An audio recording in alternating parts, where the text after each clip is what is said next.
چھولے بیچنا۔ یہ 2010-2011 کی بات ہے، جب میں یونائٹڈ ٹاول ایکسپورٹرز کمپنی میں یان اسٹور اسسٹنٹ تھا، اور والد صاحب نے ایک جگہ دکان کرائے پر لے کر میرے کسی رشتہ دار کو دی تھی چلانے کے لیے۔ جہاں میری جاب تھی، میرا کام ٹرکوں میں آیا مال اتروانا، بھیجنا، اس کی ٹیسٹنگ اور مینجمنٹ کرنا تھی۔ مجھے اپنے کام میں مزہ آتا تھا، اس لیے کہ بھاگ دوڑ کی وجہ سے انڈورفن ریلیز ہوتا تھا جو اور کام کرنے کے لیے اکساتا تھا۔ پر بعد میں ہم پر ایک سفارشی آدمی مقرر کیا گیا جو ہمارے کام پر نظر رکھتا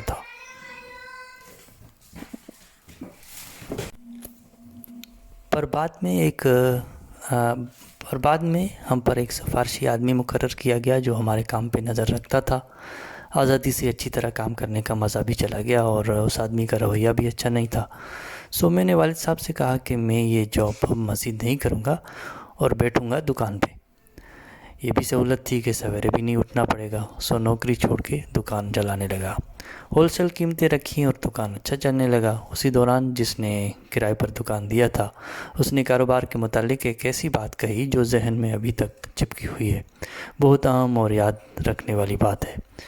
اس نے کہا، بزنس کرنا ایسا ہے کہ مثال کے طور پر آپ کو چھولے کا دکان لگانا ہے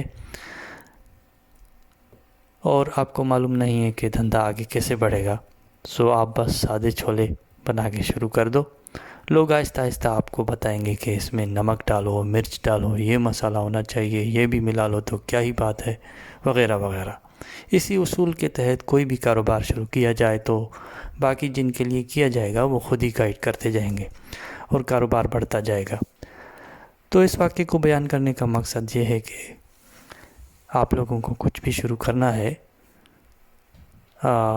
جیسے کہ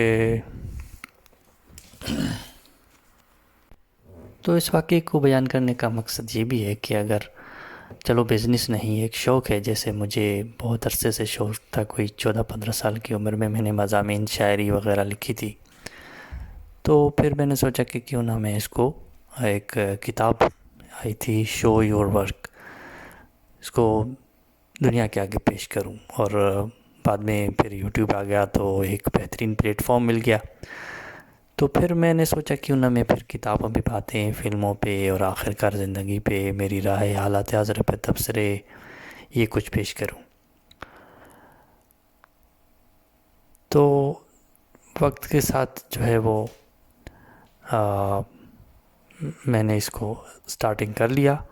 آپ سے گزارش ہے کہ کوئی بھی آڈیو اچھی لگی اور سمجھ میں نہیں آئے تو کہیں وضاحت مطلب ہو تو وغیرہ، تو وہ میں دوبارہ بناؤں گا صاف آواز میں۔ اس کے علاوہ آپ کی رائے اور مشورے میرے لیے بہت اہم ہیں، تو مہربانی کیجیے اور کمنٹ سیکشن میں لکھیے کہ آپ کو میرے چھولے کیسے لگے اور اس میں کیا ہونا چاہیے۔